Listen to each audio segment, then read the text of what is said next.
un día más, con la gracia del Señor, proseguimos el comentario del Catecismo de nuestra Madre, la Iglesia. Estamos explicando el punto 386, en el que principalmente se dicen dos cosas. Primero, la realidad del pecado, el abrir los ojos ante el pecado, no vivir de espaldas a esa realidad. Y segundo, entender lo que realmente es el pecado, ¿no? Con respecto a esto segundo, decíamos que si no nos damos cuenta de que el pecado es un rechazo a la voluntad de Dios y a su llamada y a su designio para nosotros, es que no vamos a terminar de entender la cosa. Decía San Agustín que el pecado tiene dos dimensiones. Una es adversio a Deo y otra es conversio ad criaturas. Es decir, la primera dimensión del pecado es la principal, es el rechazo a Dios, y segundo, el entregarme desordenadamente a las criaturas. Es verdad que nosotros generalmente lo que solemos percibir es lo segundo. El pecado es pues, ser atrapado pues por los egoísmos, por los placeres de la vida, por la soberbia, por la pereza. O sea, lo que a nosotros nos resulta más, digamos, visible del pecado es la segunda parte. Adversio, eso de ser adverso a Dios suele permanecer más oculto. Lo de conversio ad criatura, eso sí que suele ser lo más visible para nosotros, que nos apegamos al dinero, nos apegamos a... Pero claro, como dice San Agustín, de estas dos dimensiones, adversio y conversio, en el fondo, la más grave es la primera, porque detrás de ese apego mío al dinero se esconde mi rechazo a la bondad de Dios. Y detrás de ese apego mío a los placeres se esconde mi falta de amor a Dios, y etcétera, etcétera. O sea, todo pecado tiene dos dimensiones. Pero puede ocurrir que a nosotros esto es como el iceberg. El iceberg, tú lo que ves por encima es mucho más, es inferior a lo que se esconde debajo. Y en el pecado pasa esto. Tú lo que ves del pecado es el apego a las criaturas, pero lo que no ves, lo que está debajo del agua del iceberg, que es lo principal, ciertamente, es el rechazo del amor de Dios. Eso es lo que el catecismo quiere expresarnos. Esto es lo que la revelación cristiana quiere descubrirnos. Por eso aquí se habla de la realidad del pecado, de vivir esta realidad. Tengo en mis manos una carta del jubileo del año 2000 que escribió el cardenal arzobispo primado de México, el cardenal Norberto Rivera, a los jóvenes de México, preparando el año 2000, y les escribió una carta hablándoles sobre la realidad del pecado. Una carta que a mí me impresionó mucho, porque no sé con qué claridad les hablaba y se dirige a los jóvenes. Les voy a leer un par de párrafos. Dice: seguramente cuando ves las noticias en la televisión, querido joven, te preguntas muchas veces qué pasa. ¿Por qué hay tanto mal en este mundo? ¿Por qué hay tanta gente que hace sufrir a los demás, que mata, que fabrica armas destructivas, que no respeta la dignidad de la mujer y la usa como objeto de placer, que no respeta el misterio de la infancia, que abusa de su poder? La respuesta a esos porqués la encontramos en un problema de fondo. La crueldad del hombre contra el hombre es consecuencia de una ruptura del hombre contra Dios.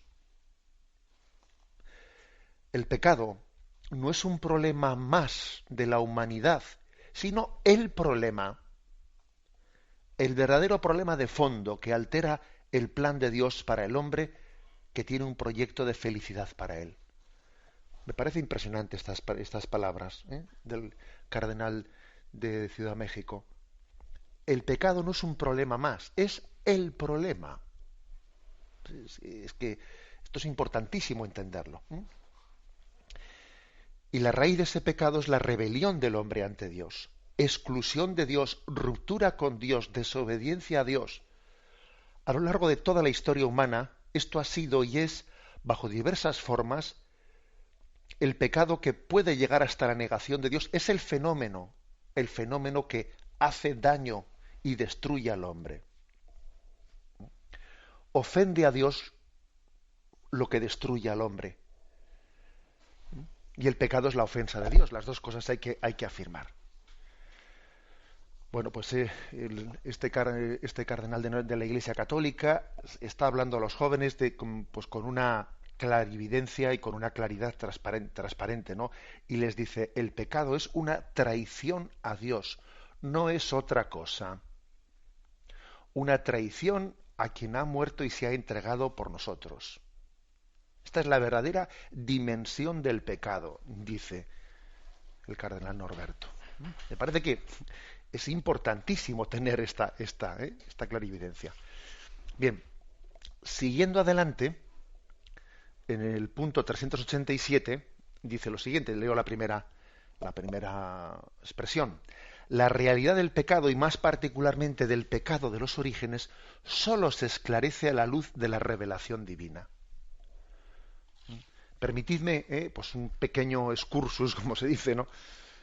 Pequeños cursos a este respecto. Es decir, la necesidad de la revelación para entender la gravedad del pecado. Ese tipo de palabras que pues este cardenal de la Iglesia ha dirigido a los jóvenes son posibles porque este discurso está basado en la revelación. No se trata de que pues este pastor de la Iglesia haya tenido... No, él se ha basado en la revelación y basándose en la revelación pues puede llegar a decir, pues por ejemplo, lo que dice la primera carta de Juan, capítulo 1, si reconocemos nuestros pecados, fiel y justo es Dios para perdonarnos. Si decimos no hemos pecado, le hacemos mentiroso a Dios y su palabra no está en nosotros. Bueno, claro, quien se basa en la palabra de Dios puede hacer este discurso. O por ejemplo, entender que la única manera de responder ante este mal pues es la de David, el Salmo 50. Misericordia, Dios mío, por mi culpa. Tengo presente mi pecado contra ti, contra ti. O sea, nos enseña la Sagrada Escritura, la revelación nos enseña lo que es el pecado y nuestra forma de responder ante él. Pero me quiero fijar en esto, es decir, la importancia de que la revelación de Dios sea la que ilumine nuestro juicio de la realidad. Porque, por desgracia, yo creo que hoy en día, pues por ejemplo, el tema del pecado es aceptado o rechazado, pues en base a que pues la palabra nos caiga simpática, antipática. Resulta que hay cristianos que, bueno, pues tienen miedo a que sean considerados como anticuados y entonces, bueno, se distancian de esa palabra. Y es decir, las ideologías de las que partimos nos condicionan muchísimo. Oiga usted, un cristiano no tiene que estar condicionado en sus ideologías para hacer una comprensión de la realidad. Un cristiano debe de, en primer lugar, ¿no?, hacer luz en la realidad desde la revelación, o sea, desde la palabra de Dios, desde la tradición de la Iglesia, desde el magisterio de la Iglesia. O sea, esa es mi capacidad de comprensión. Ese es el gran plus, por supuesto, ¿no?, el gran plus del cristianismo, que tiene esa luz de la revelación. Sin eso damos palos de ciego. Y a veces pretendemos reinterpretar la Escritura desde las propias ideologías, que ya es el colmo. Digo que, si me permitís un breve excursus, diría que uno de los problemas principales que tenemos es que a veces hacemos de la revelación un concepto subjetivista. O sea, es decir, como si la revelación fuese no algo que viene de lo alto, no algo trascendente que viene a iluminar la comprensión del mundo y de la vida, sino que hay por ahí pues más de un teólogo o más de un filósofo que se dicen cristianos que deforman la palabra revelación, la deforman, y lo que vienen a decir es que la revelación es, ¿cómo diría yo? La revelación es como caer yo en cuenta de la verdad que tengo dentro de mí. O sea, es decir, incluso hasta se utiliza el siguiente ejemplo de la mayéutica de Sócrates. O sea, Sócrates decía tener como filósofo el mismo oficio de la madre, que era comadrona. Y del mismo modo que la comadrona no introduce al niño en el seno de las madres, sino que ayuda a que sean ellas las que den a luz, las que den a luz lo que tienen dentro, así decía Sócrates, él como filósofo, él quiere ser la partera, o sea, es decir, él no aporta ninguna verdad desde fuera, sino lo que ayuda es a que la verdad nazca desde dentro de nosotros.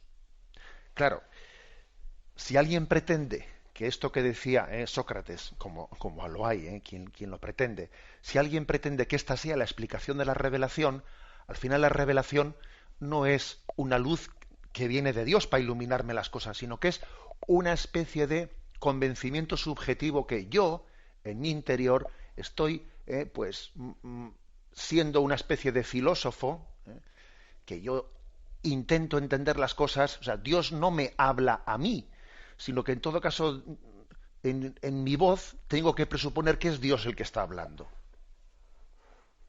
¿Eh?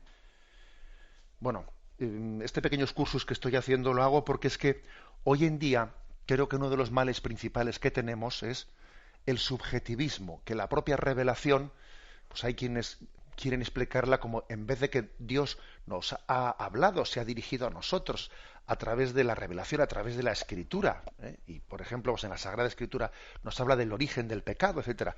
Pues no, hay quien pretende decir que la revelación es como una autoiluminación mía, que yo dentro de mí pues estoy como comprendiendo la realidad, y el fondo es, bueno, pues cambiar la trascendencia por la inmanencia, es hacer una verdad a nuestra medida, y es reducir la revelación a la nada, claro, a ti mismo. Es confundir la teología con la filosofía. Es confundir las cosas. Nosotros, por lo tanto, tenemos que afirmar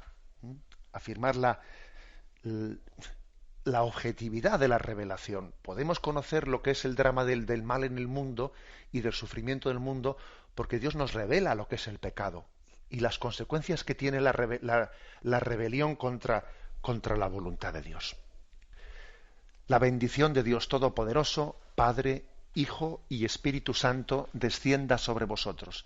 Alabado sea Jesucristo.